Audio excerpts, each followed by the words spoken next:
Roshan meets Roshni. Roshni boarded a shared cab and immediately buried herself into a newspaper. She always used her cab ride on the way to work to catch up on her reading, as she tuned out the rest of the world. Being an introvert, she enjoyed her solitude, and although she was in a shared cab, the newspaper cut her off completely from her co-passengers, and today would be no different. Or so she thought. The cab stopped suddenly, and Roshni was jolted out of a newspaper to look up. She saw a young man standing right in front of the cab, trying to stop it with both his hands wide open. Now that guy had stopped the cab successfully. He jumped into the front seat. So sorry to jump in front of the cab like that, but I was about to miss my ride. It was apparent to her that everything about them was poles apart. He had curly hair dropping all over his forehead. He was dressed in a bright tracksuit, very much unlike Roshni, who like herself always preferred the darker colors in life, like her own dark green sari she was wearing that day. Besides his loud dressing, he had a loud voice, and Roshni quickly concluded that she had nothing in common with him. He, on the other hand, was determined to make conversation with her, hoping that this ride would turn out to be more interesting than usual. I'm sorry, I'm a bit busy. You know, the newspaper you're reading is yesterday's, right? If you check the date, you'll understand that... I'm sorry, what's your name again? Me? Hi, I'm Roshan. My name's Roshni and I'm sorry, but I'm really not in a chatty mood, Roshan. That's okay. Yeah. How about I do the talking? No, I meant... No, I get it. Don't worry. I know newspapers must have bored the hell out of you.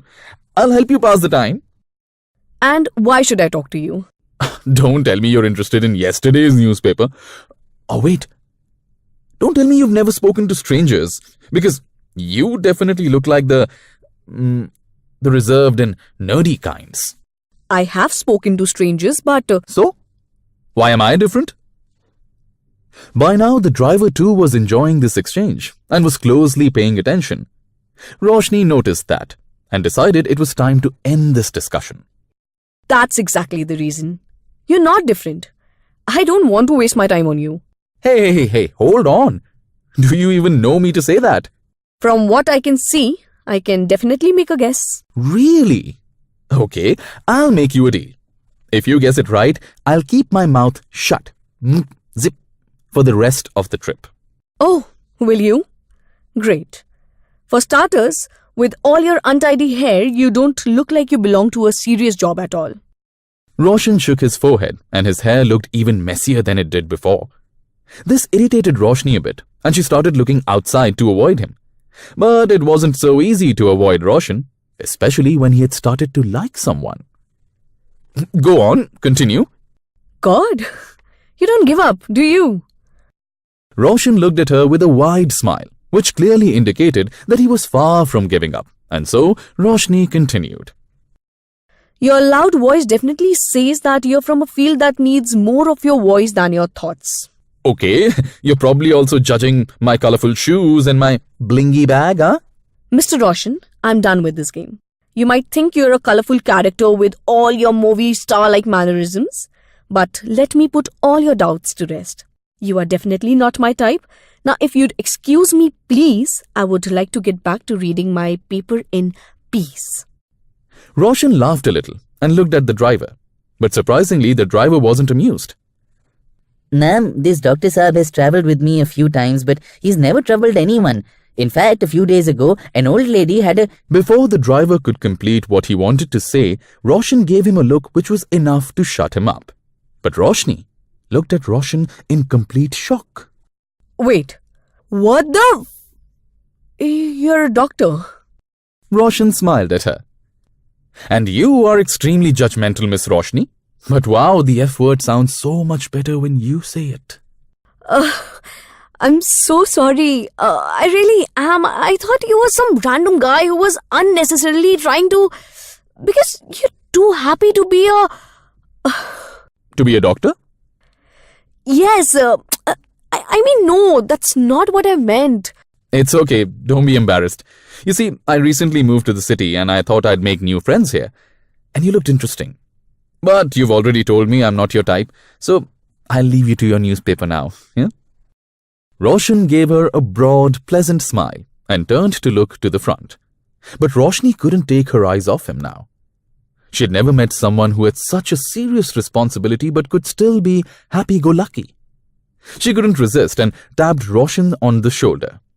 He turned around. I must say I'm impressed. Impressed? It's not every day that you see a grown, educated man be simply happy, To be honest, I think it's not just me. I think it's the girl I am with today. Roshni's half-smile was endearing enough. But Roshan was now keen to see the full version. Wow, you've forgiven me quickly. I thought it would take you a bit longer than that. The interesting introvert in the back seat has something to do with it. Don't you think so? If you say so. So, Miss Roshni, how about you treat me to coffee and permit me to forgive you some more? Wow, I'm surprised you have time. Aren't doctors always busy? Who said I'll have to make time for coffee? I usually pick one up on my way to work. I'll pick up two this time. Only if it's okay with you. Are you suggesting it as a friend or prescribing it as a doctor? I can prescribe a hot cup of coffee with me every day, if that'll help change your mind. Doctor, how about we start with the latte for today before we talk about later? Roshan laughed. The girl had a sense of humor after all. The driver stopped the cab at a coffee shop.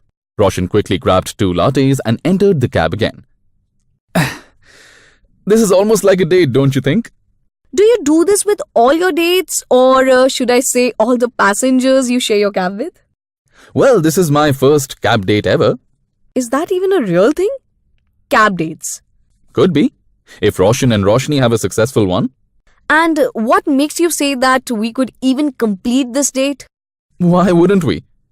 If you've forgotten, let me remind you that we are in a cab that will eventually reach our destinations. Well then, how about we take the longer route? You're crazy. How could you be a doctor? You, madam, seem to have underestimated doctors for life. I am so glad I could help change your idea of doctors. Don't be overconfident, Dr. Roshan. I am not completely impressed as yet. Well then, what will it take to impress you, Miss Roshni? Let's see. Okay, so I guessed your profession incorrectly. But if you guess what I do correctly, maybe we could do another round of coffee? But what if you get off the cab before I can guess? Shouldn't you be taking your chances? I think the time's running out. Roshan gulped down the hot coffee and turned around to look at her. He saw her smile and smiled back. All of a sudden, shoving his bag away, Roshan snugged himself onto the back seat, much to Roshni and the driver's surprise. Hey, what's this? What are you doing? Well, if I have to guess correctly, I've got to take a closer look at you, don't I? You're way too filmy to be a doctor. Well, that's what my kids keep telling me. Wait, what? You have kids? Relax, they aren't mine. They're my patients. I specialize in kids. Hurry up then, Mr. Pediatrician. My destination could be coming any moment. Okay. I'd never thought I'd be nervous outside an operation theater. I think you are a teacher? Maybe an accountant. I don't know. You look too perfect to be anything else. Well, your guesses are wrong and now my ride is about to end, Dr. Roshan. Looks like this was our first and last coffee cab date ever. Come on, don't say that. I'm praying that we get stuck in the worst traffic jam ever. Just for today. This made Roshni burst into a laugh. Meanwhile, the driver too was completely drawn into the game. He wanted Roshan to guess the right answer. But he had to stop the cab since Roshni's destination had come. Bye. Hey, listen. You could tell me though, what is it that you do? Roshan thought that his request had fallen on deaf ears, as the very next moment Roshni got down from the cab. She did turn though, but only to kill all the hopes Roshan had. I suggest we let it remain a mystery, Dr. Roshan. We might bump into each other again, for all you know. Saying this, she started walking away. Sir, I'll just use the washroom and come. Huh? Yeah. No worries. The driver left the car. Roshan couldn't get Roshni out of his mind. He shut his eyes to recollect what she looked like. Just then he felt something on his chest and opened his eyes. Through the cab window stood Roshni with a doctor's stethoscope in her ears, checking his heartbeat. Roshan was about to say something when she interrupted. Dr. Roshan, your elevated heart rate indicates you're excited. Or perhaps it's a symptom of something else? Well, I suggest you get yourself checked by a cardiologist named Dr. Roshni. If you don't mind stopping by her clinic sometime, it's right here. Roshan's shocked face burst out with laughter as he saw Roshni's lovely smile flashing back at him. And that's how Dr. Roshan met Dr. Roshni. You were listening to Roshan Meets Roshni, written by Anup Vijay and narrated by Uplaksh Kochar and Pavni Mehrotra. This is a Storytel 2019 presentation.